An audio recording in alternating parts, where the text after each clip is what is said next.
చిన్న చిన్న కోరికలు అడిగిరు. ఆ కోరికలను నేను అనుకుంటున్నాను ఇంకా కొంచెం టైంలో మీకు అందరికి ఒక గుడ్ న్యూస్ వస్తుంది కావచ్చు ప్రభుత్వం తరఫున అని నేను అనుకుంటున్నాను. ఆ గుడ్ న్యూస్ రావాలనుకుని మనస్ఫూర్తిగా కోరుకుంటున్నాను.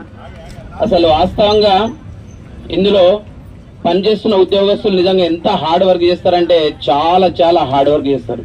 ఈరోజు సైన్స్ టాలెంట్ టెస్ట్ చూడండి, మ్యాథ్స్ టాలెంట్ టెస్ట్ చూడండి, మన ఏవైనా ఇప్పుడు మామూలుగా ఎస్ఎస్సి ఫలితాల్లో గ్రేడ్లో కానీ ప్రైమరీలో కొన్ని విషయాలను ఇప్పుడు కేజీపీవీస్ అయితే నాకు చాలా చాలా ఆనందం అనిపిస్తుంది. ఎందుకంటే టాలెంట్ టెస్టులు నేను చూస్తుంటే అక్కడక్కడ మొత్తం కేజీపీవీ పిల్లలే ఫస్ట్ లేదా సెకండ్ కొట్టుకొస్తారు.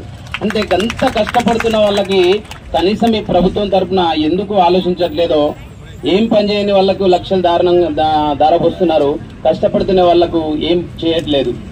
సరే, మన వరంగల్ సభలో మన గౌరవ ముఖ్యమంత్రి గారు చెప్పినట్టు కనీసం ఎంటీఎస్ ఏదైతే రెగ్యులర్ చేస్తా అన్న విషయాన్ని కూడా మర్చిపోయారా, లేకపోతే కొంచెం తాత్కాలికంగా దాన్ని వాయిదా పెట్టారని అనుకుంటున్నాను. నేను మర్చిపోలేదని అనుకుంటున్నాను.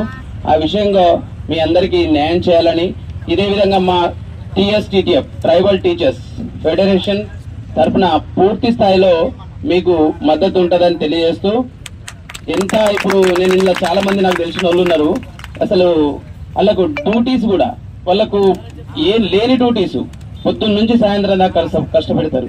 కనీసం వాళ్ళకు అవకాశాలు మరి వాళ్ళను మంచి న్యాయం చేస్తే వాళ్ళకు జీతాలు కరెక్ట్ ఇచ్చేసి వాళ్ళ ప్లేస్ లో ఇంకొకళ్ళని ఏర్పాటు చేస్తే ఎంత బాగుంటది. అది జరుగుతుందనైతే నేను మనస్ఫూర్తిగా కోరుకుంటున్నా. అదేవిధంగా ప్రభుత్వాన్ని నేను రిక్వెస్ట్ చేస్తున్నా, అదే రకంగా డిమాండ్ కూడా చేస్తున్నా. ఇప్పుడు సిఆర్పీలకు, ముఖ్యంగా సిఆర్పీలు, మెసెంజర్స్, ఇప్పుడు మీరు కేజీబీలు ఎంప్లాయీస్, తర్వాత చాలా మంది మిత్రులు సిఆర్పీస్ అయితే పాపం వాళ్ళని చూస్తే చాలా చాలా బాధ అనిపిస్తుంది. కొన్ని స్కూళ్ళలో పోతే వాళ్ళని ఎట్లా చూస్తారంటే చాలా ఇక వీళ్ళు ఎంప్లాయీ కాదు ఎవరు వచ్చినట్టు చీప్ గా చూడడం కూడా నేను కొన్నిసార్లు గ్రహించిన. కానీ వాళ్ళు ఎవరిని నొప్పియకుండా చాలా వాళ్ళకి కావాల్సిన ఇన్ఫర్మేషన్ తీసుకొని అతి తక్కువ జీతానికి పనిచేయడం అదంతా చాలా బాధాకరం.